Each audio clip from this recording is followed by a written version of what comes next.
Hi, I'm LaiSun Keane. I have with me today John Baker and Jameel Radcliffe. They are both in a two-person exhibition at my gallery, which is on view through June 26th. So the title of the show is Fragmented Experiences. So today we would like to give them a platform to talk about their work and themselves as artists and your thoughts about being an artist, about the genre of painting, and perhaps touch on a bit of the processes as well. I think putting you two together is very interesting to me anyway. I don't know about what other people would feel about it. The kind of generational differences. Yeah, John, you're a veteran. I am.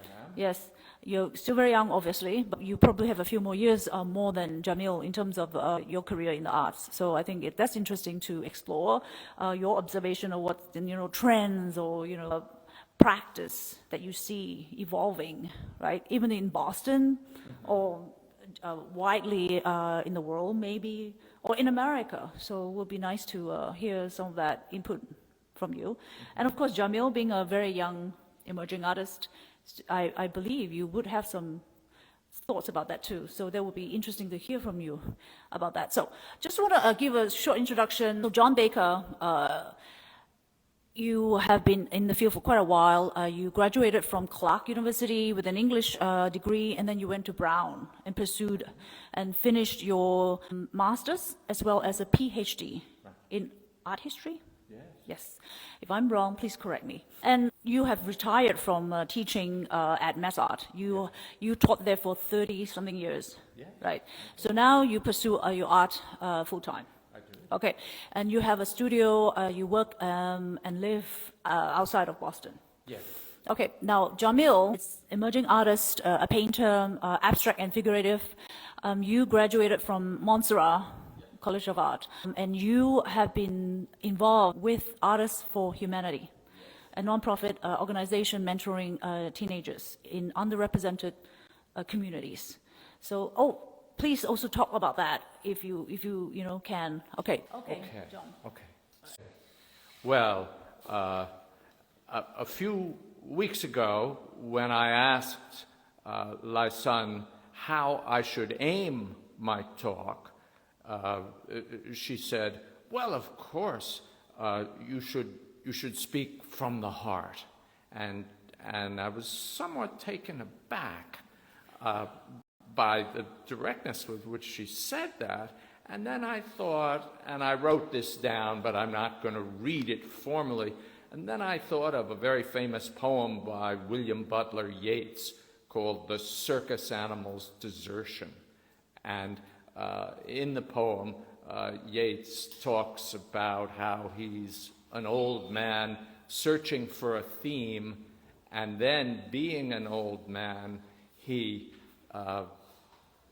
decides that his theme will be his heart, because his circus animals have all deserted him. And by his circus animals, he means the phantasmagoria of imagery in his poems that he was able to create. Well, I would first of all contrast my own situation with that. My circus animals have not yet deserted me. I'm still making a fantastic, I think fantastic, I'll use a less egomaniacal word, an elaborate imagery in my paintings. And I also don't agree with Yeats's take in The Circus Animal's Desertion when he says that he lost out on life, perhaps on love, because he committed to his art rather than love. I certainly don't feel that at all. I'm fortunate in that regard.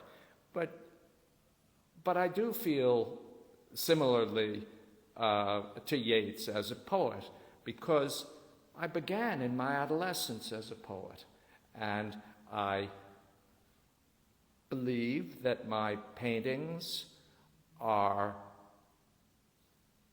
the result of my search for subjects and discovery of subjects in the process of making the paintings that, that to me are poetic. The subject matter has a chance to be poetically significant. And perhaps with that introduction, no, but there's one other thing I want to say, and Joe knows what I want to say. I was going to read something about how, before I tell you what these paintings mean, my 4 paintings, I want to wonder whether I should qualify that and say, well, maybe when I say my paintings mean, I should say my paintings mean to me, because after all, this is a postmodernist time, and there is a prevalent relativism in the world. But 2 things happened at the opening last night that stiffened my resolve to go against that current trend in thinking. One was something that Joseph said about the painting, which unfortunately at this very moment is not visible from where we're sitting. It's around the corner, the square red painting of the men eating. Joseph said, I feel that this is about gluttony. Look at all the fruit and the way that they're eating it. And if I were to take my prepared remarks out of my pocket, I could read words that they might as well have been the very words that Joseph said. Well, this to me proves that art can communicate, that it really isn't a mere free-for-all as to what anything can mean, depending on what your individual or personal take is. I'm not quite there, so maybe I'm a fish out of water, or in a more melancholic way, a soul that has lived beyond its day and the world has changed, but I hope not. So I do believe that the red painting around the corner is about gluttony, and I'm in fact making, and LaiSun and Mark have seen a couple of these paintings in process. I am making a series of paintings on the chaos of eating, and this is a very promising subject to me because it has to do with eating, with biting, with that quality in eating that is ungovernable. The tendency to eat and eat and eat and eat. I just think it's it's an absurd subject in a way, but it's a primal subject, and that's what appeals to me about it. So those are my thoughts and Joseph's thoughts about the painting around the corner. We could look at this one next, because this one too, let me know if I'm going on too long. No, okay, good. This one too was the occasion of a conversation that I had last night at the opening. This conversation with a man named Christopher Chippendale. Christopher Chippendale was my student at the Mass College of Art. And he's also a very prominent painter in Boston. He shows at the Soprafina Gallery across the plaza. And he said something like this, I see what that's about. It's about our separate individualities as the ultimate reality of life experience. But there's a kind of a counterpoint to that. He didn't use these exact words, but this is what he said. He said, those wisps of blue color between the figures, these are attempts at connection, longings for community. And I said, so right, Chris, that's what I meant. That's what I tried to say. So I feel affirmed by what Joseph and my student, the painter Chris Chippendale, said. I really do. I believe it's possible to reach other people with my paintings about the human condition. which is, I guess, one of my ambitions. And then there are two more to go, and I'm going to surrender the microphone to Jameel. This one, should I move so that the camera can show? Maybe? Should I go over here? Is that good, Eun-young? That one also strikes me as coming from my poetic self. The title is On the Beach, and there is a poem written by the 19th century British poet Matthew Arnold called Dover Beach, which was very much in my awareness as I was making that painting. But more than that, very much in my awareness as I was believing in my painting, as I was making it. The Dover Beach is a love poem.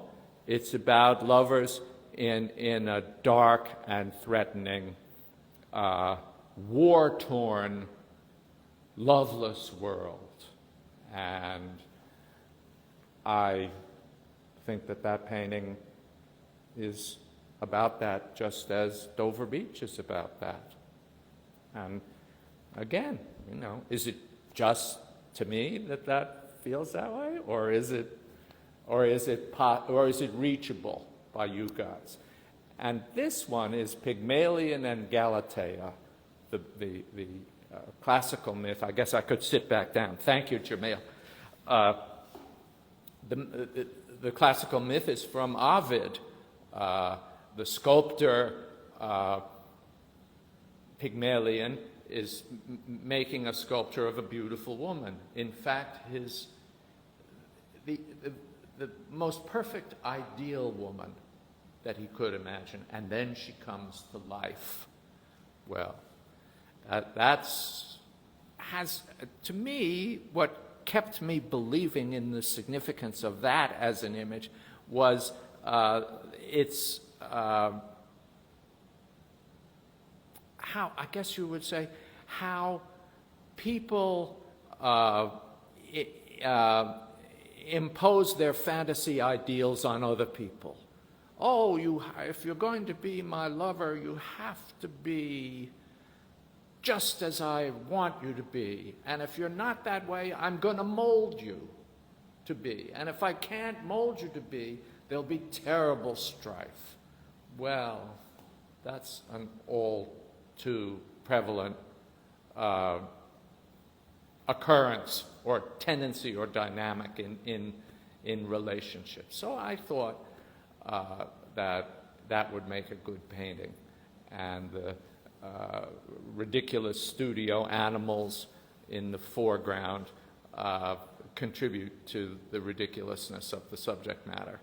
And as I said, I think that in the end, my paintings are much more about the human condition than they are about themselves. And I'm sure Jamal feels similarly about his work, and because I think he's a kindred spirit. That was beautiful, John. Well, my name is Jameel. I think first I'd like to thank LaiSun and John for... Which I should have done. Yeah, I'm thankful to be here, so thanks to you guys first. So my name is Jameel, and I'm an artist from Boston. I was born and raised here. And a lot of this work it's a very new approach for me.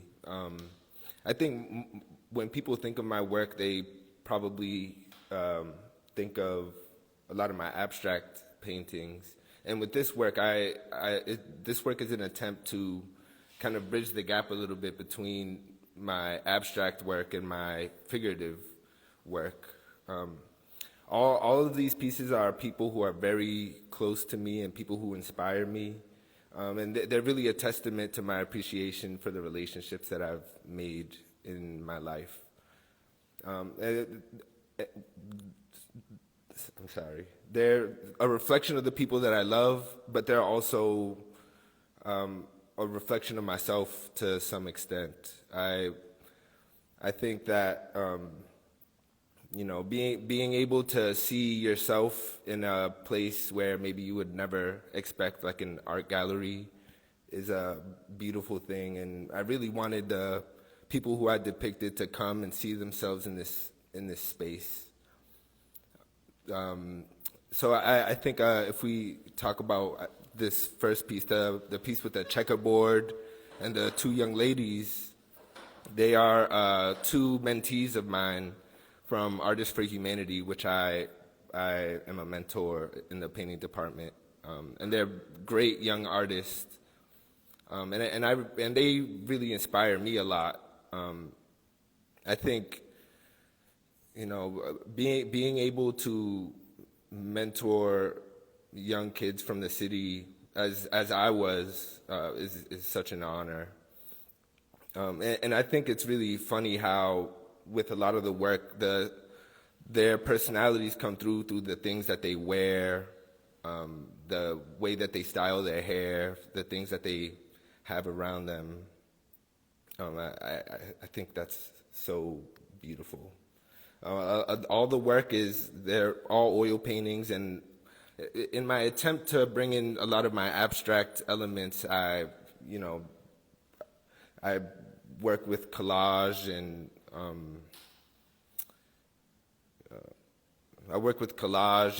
really try to make the space as active and exciting as possible. All the work starts off very like monochromatic, and I start going in with color as soon as I inform this figure. The painting over here with the book is it's a painting of my friend George, who is a writer and also from Boston. He's one of my oldest friends.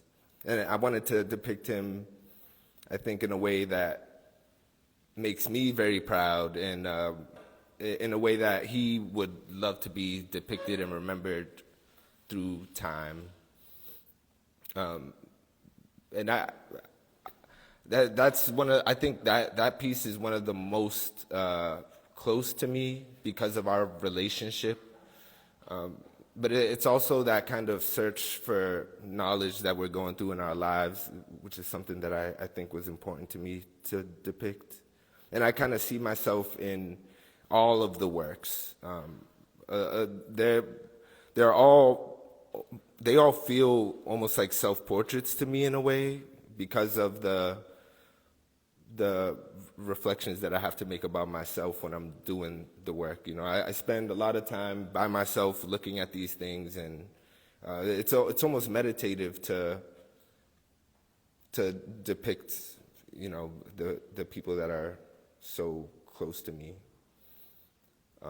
And this piece right here, this is another old friend of mine. And I think that with this piece, I really wanted to show the power and the strength that the people in my life have, and the perseverance to change and to grow. And yeah, that's a beautiful piece as well. What do you choose to paint your subjects? Skin color? So the skin color was. Yeah, so the skin colors are kind of a way for me to think a little bit more abstractly. I was when I was in school, I was taught that all painting, whether there's recognizable imagery or not, is abstract, and it's really an attempt for me to get the fact that they're humans, and there's these rules to dealing with flesh and things like that, and so adding these vibrant colors just really helps me think of them more as shapes, and they're also kind of a reflection of themselves. I think when I think of people and I think of even words and things like that, I feel color, and it's just something that I get from their personality. Some of them I depicted in their favorite colors, some of them I depicted in the colors that I just think represent them. And I have another piece in the back, which is the one with the kid throwing up the ball. And that piece is, I think, really important to me because that piece is a testament to, ambition and relentless ambition. It's the kid is throwing up a Dragon Ball, which is an object from Japanese animated series and book. And the Dragon Balls are they're like a wish granting tool almost. You collect these things, and once you gather them, you can make any wish you want. And I think the search for that is what I'm searching for in my life and in my process of making work. It's the relentless ambition to make my wish, I guess. And it is really important to me that some of the people depicted are kids that I've taught or teach currently at Artists for Humanity, and some of them are just people that inspire me and have been inspiring me through my life. And for the figuration piece of it, do you have work from them directly sitting in front of you? Mm-hmm. Or do you... So all of them are the way that I started painting is by approaching the subject first, and asking them if I can paint them, and they're all done from photographs. So they sit down, or some of them stand, and I take the pictures. And like I said earlier, they all start off monochromatic, and then I'm lay colors down on top of that. And I really became interested in the way, like, the way that, I guess, Leonardo kind of deals with his paintings, and I was almost trying to emulate that to an extent. And so why did you choose to move to figuration instead of you came out of abstraction? Mm-hmm. Yeah, so I think I've always been interested in portraits, and but it's always just been difficult for me to, I guess, make them like real pieces. I draw a lot, and even when I'm working with the kids, I'm drawing them every day almost. And this is like a search for me to find a way to get my portraits up. And it's exciting for me to be able to kind of take both practices and bring them together. It's really fulfilling. And there, I think the portrait and what that means for history is important. I'm documenting a moment, and I'm representing it in, I guess, in my way. And I feel very lucky to be able to have a responsibility to document a moment. What do you think of the scale? The scale? Yeah. Yeah, so, for the longest time, I didn't have the ability to paint larger scale pieces because of just the circumstances of where I was working. But luckily, I was able to get a space and have the wall space to make large paintings, and it's just so fun, being able to have a big piece and be excited about it and kind of just go crazy in my solitude it's a beautiful experience. And I think being able to work large scale, it's really, it gives people the chance to really enjoy it in a different way. Like, I don't know that the paintings would work the same way if they were smaller, Yeah.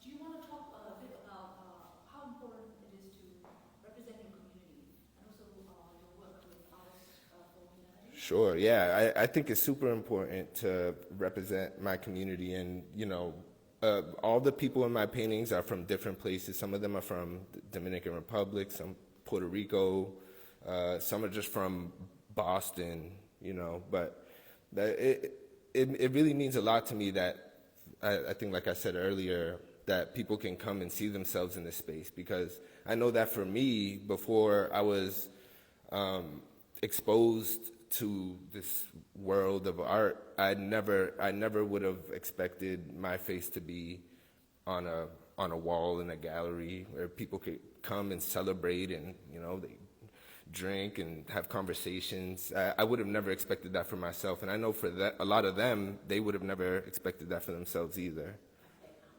Excuse me? Yeah, some, yeah. The ones who can make it, yeah. My friend over here with the book, George, he came, and She was here last night. yes, my friend JD, who's probably my biggest supporter, my biggest fan. Yeah, she came, and I didn't think she was gonna come, but I was almost brought to tears when I saw her here, because I really did this for them, you know. I did this for the people in my life, and I love them, and I really wanted to celebrate that appreciation. That's a very beautiful purpose, if I may Yeah, interject. thank you. It is, and it also introduces them to a larger world. It does, yeah, and you know, The world to them, it goes both ways. exactly, and I think, you know, them being proud that I'm, you know, it's a little bizarre to me that they would be thankful to me for depicting it. Like, I'm thankful for them, you know, so that's a wonderful thing. And I think, you know, working at Artists for Humanity, I'm constantly seeing kids come in, and a lot of them have no experience in art or in painting at all, and you know, I get to kind of show them that they can do anything that they want, really. You know, I came out of there as a teen as well, so I know what it means to have the support of a mentor, and you know, I would hope that they are really excited about being on the wall, you know. So you didn't see, they didn't report or feel like exposed, as opposed to empowered somehow? Can you repeat that? Did they feel like exposed, and maybe, because they're out there in public? Yeah. Maybe I wouldn't say exposed. Like, I think that sounds a little negative. I think they're all very, very excited about. Felt excited and empowered? And empowered, yeah. I was just debating. Yeah. They're all very, very happy about the work, you know, and it's really a joy. It's really a joy. I really like the act of painting itself. You know, I think as a painter, the act is almost everything to me, and being able to depict my friends and stuff is just extra stuff. But the act itself, you know, I'm almost like obsessed with just fiddling with things. You know, I think I associate painting to, like, when you're at the beach and you fiddle with sand, or you're sitting in a park and you're just plucking grass. You know, it's something that I think comes. It's something that I try not to even think about too much. I just go in and work and enjoy that. It's such an honor to be an artist. Like, I feel so lucky to have that. You know, not a lot of people can find something that they can be proud of, and you know, so I feel very, very lucky. Question, John, is your process. Yes. Do you, when you look at a blank canvas, Yes. do you know ahead of time what you want to portray, and then you choose your pieces that you add to the canvas, or do they just come to the canvas and you make something out of them? Very, very rarely do I start with the idea. It's far more usual that I start with,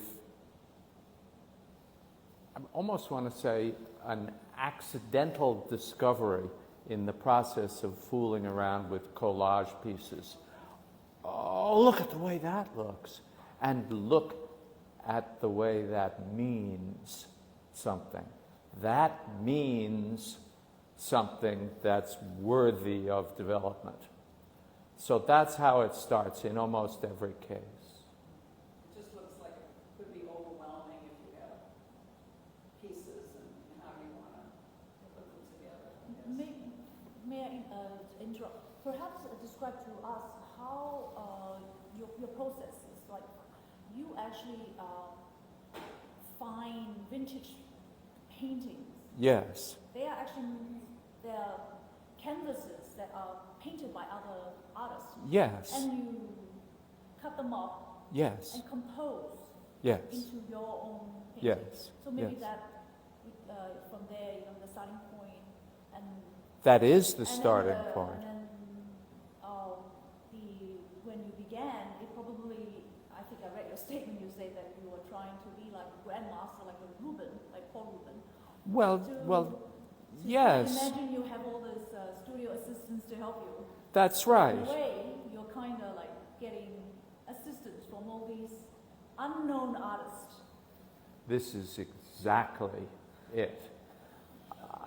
These are the pieces that have been collaged into my paintings are my imaginary assistants, or my assistants in my imagination. And I feel that there's a real advantage in terms of production to be able to draw on other people's work, repurposing it, and it makes possible for me the creation of large-size, complex imagery. When you go buying pieces, I know you travel a lot far and wide. How do you choose the paintings that you're going to use for your pictures? You know. By distinguishing between those that could never work and never be useful, and versus those that might work, might be useful. And I suppose there's a small category of, those would be definitely useful.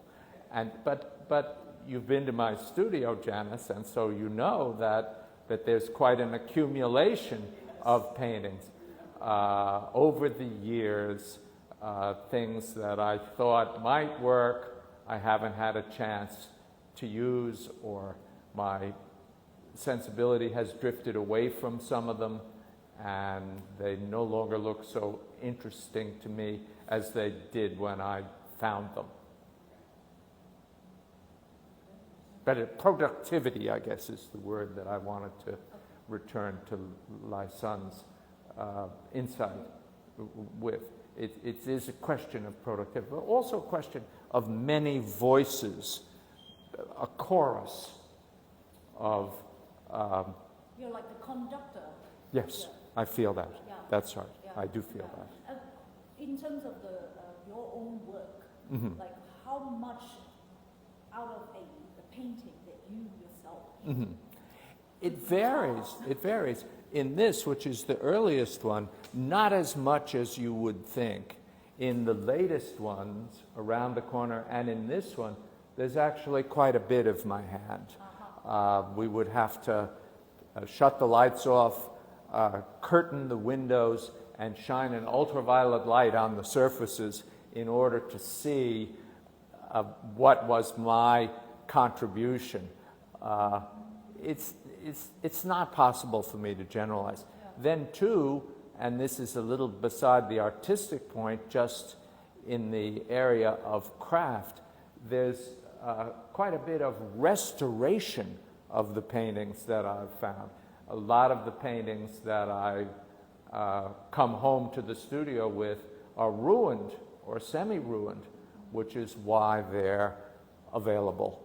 And so then it becomes a question of restoration. But I'm friends with a very good restorer in New York, and I've learned from him. Watched him. Talked with him. out of curiosity, have you ever found a painting that belongs to a very famous artist? Uh, Perhaps? I don't think so, but between my wife and I, there is always that debate. Before you use that one, let me look up the signature. And yeah, I guess, I mean, no major discoveries, no life-changing money, but there are some things which I decided not to cut up because, well, not even so much because they were by artists who had a track record. It's just because they were good, too good. Oh. Too good. Well, any more questions? Yeah, how about, John, how about composition? Do you work out composition and sketches and then sort of, make those? In some, yes, but that was more a part of my process earlier. This is the earliest of the paintings, as I think I said, and I actually made a small-scale mock-up of it, about the size of a piece of typing paper, and then let it flow from that. yeah, and then it would develop and change when it got to be blown up to this scale. Because you have an artistic background, right? So composition, did you study that? And I in the process of starting the still life paintings, I thought I was doing okay in the first months, and this was before LaiSun visited the studio. And then I realized about the one around the corner and about a couple of others which were unfinished even when she visited. Oh no, I've got some stuff to learn about still life. And so I began to look at the Peales, P-E-A-L-E, 19th century American still life painters, early 19th century. And I picked up a couple of crucial pointers about space, really, from them. James. They're clearly composed, so maybe it just comes naturally,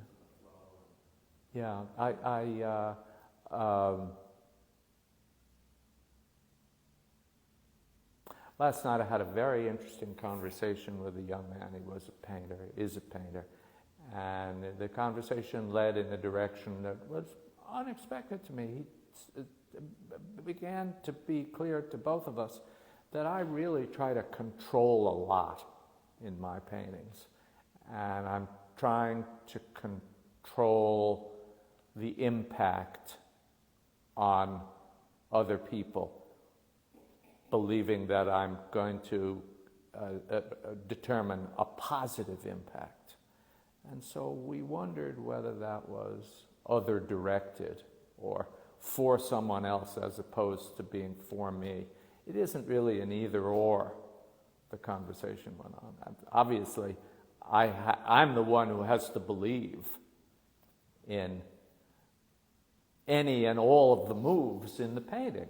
Otherwise, it's nothing worth anything. But I do care about what whether other people believe in them. I do care. And so maybe may not be as easy as it is for some painters for me to paint automatically. All right, so I guess we are kind of approaching the 2 o'clock. So Mark, how about last question? Yeah. So this is small, but Jameel, I noticed all of your subjects have the same sneakers. Is that purposeful or coincidental? It's coincidental. I mean, I have the same brand in there. Sorry. I'll repeat that. Yeah, it's totally coincidental. But it just happens to be a popular shoe with the people that I depicted. So, they're... Sneakers are a big thing. Yeah, they are. They are, yeah. I thought, since this was a huge thing, why are they all the same? Yeah. So they're all the same brand. I mean, I think so. I mean, they're all like Jordans, and it's the most popular shoe right now. And yeah, it's totally a coincidence. Even with the one with the two girls, you know, their shoes, though they're not necessarily the same, they're very similar, and it's all just by I chance. thought this was a subtle signature on your part. No, it's just.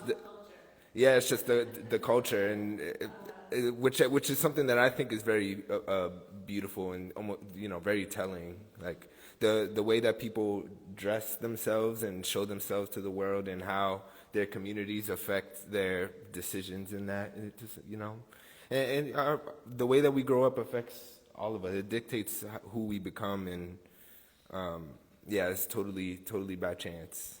Yeah. I like her attitude. Oh yeah. I am who I am. That's right. Take me Yeah. as you will. Okay, Joe. Just going off that, is that the actual color of the ones they were wearing? Yeah. It's the actual color. Yeah. That's probably one of the only things in these paintings that are the way that they were photographed. And I thought it was important to do that because you know, every shoe color and every type of shoe kind of has its own name and its own meaning. So that's something I wanted to kind of keep true to the people. So speaking of color, do you have any formal thoughts about how you use color? Sure. I mean, I think coming from a abstract background, you know, color and color relationships are very important to me in when I'm making anything. You know, I mentioned earlier that they all start monochromatic, and I think after the under painting that's just black, I can kind of get the opportunity to start playing with color and get that. To me, that's when the fun really starts. Once I get the drawing down, I can just go for it. But yeah, color is very important to me in my work. Yeah, and even if you look at my abstract work, it's the colors range all over. Painting with the red behind her. Yeah. No, I mean, it is because I put it there, but it wasn't a painting that existed before I made it here. That is, it's just a compositional decision. Is it similar to some of your abstract work? Yeah, I would think so. Yeah, for sure. There's a lot of similarity. I think even all of these portraits really, I think, connect to my abstract work a lot. And they're like I said, like I think of all these paintings as abstract in a different way. I know exactly. Yeah. You know, in order to take something that is in the real world, you know, meaning a person, an object, a chair, whatever, you know, it's an abstract process to Mhm. get that into a two-dimensional format. Yeah. You have to see abstractly to be able to do it. You can't be so focused on the reality. Yeah. And you know, my favorite painters, I guess more of the abstract painters, all dealt with color and their relationships as well. You know, Hans Hofmann. I think I mentioned to you yesterday. We spoke about that a little bit. Yeah, Hofmann. Bay Area figurative painters. Yeah. That they were super inspirational to me, especially a little earlier on. Like while I was in school, that's who I was really looking at. And then I started to look at other artists and become inspired by a lot of different portraits. You know, I think Sargent. I'm lucky to be in Boston and to be able to see a lot of Sargent's work, and sometimes it almost brings me to tears just looking at his. Yeah. Where when you're at a certain distance, it looks so real, and then you go up close, and it just is these blobs of things. Yeah, and it's super inspiring. You know, I look up to these artists. They became my teachers after I left school, and they inspire me. So I feel like I'm trying to make them proud or something. You know, to be a part of their conversation to some extent. Oh, thank you so much. You're so welcome.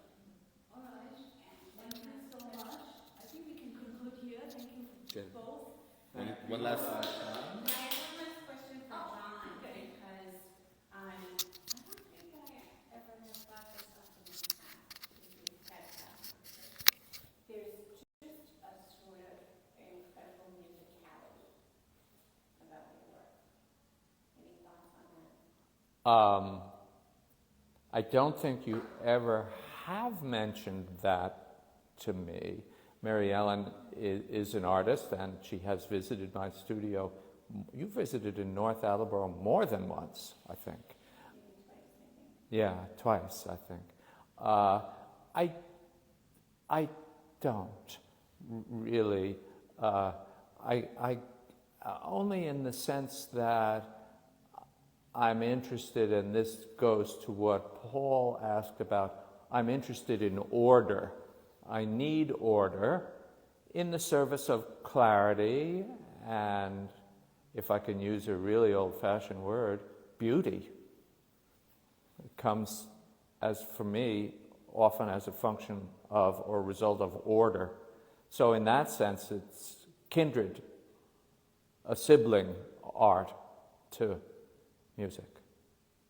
Yeah, it just on a compositional level seems to have, it's almost like a symphony. Yeah, there's very much. Thank you. That's a Thank you. compliment. Yes, it is. I thanked her. Right? Okay, guys, thank you so much for today. Thank you. Thank I you. learned a lot. And, It was a good hour, I yeah, think. I think so too. Actually, I have more questions, but I think that, just we don't want to stretch this too long, So let's, take this off. End it here. Yeah, that's Yeah. right. And thank you so much for attending. And, the show continues through June 26th. So we'll come back and have a look at the show. And any questions, DM us, email us, okay? Thank you both. Thank you.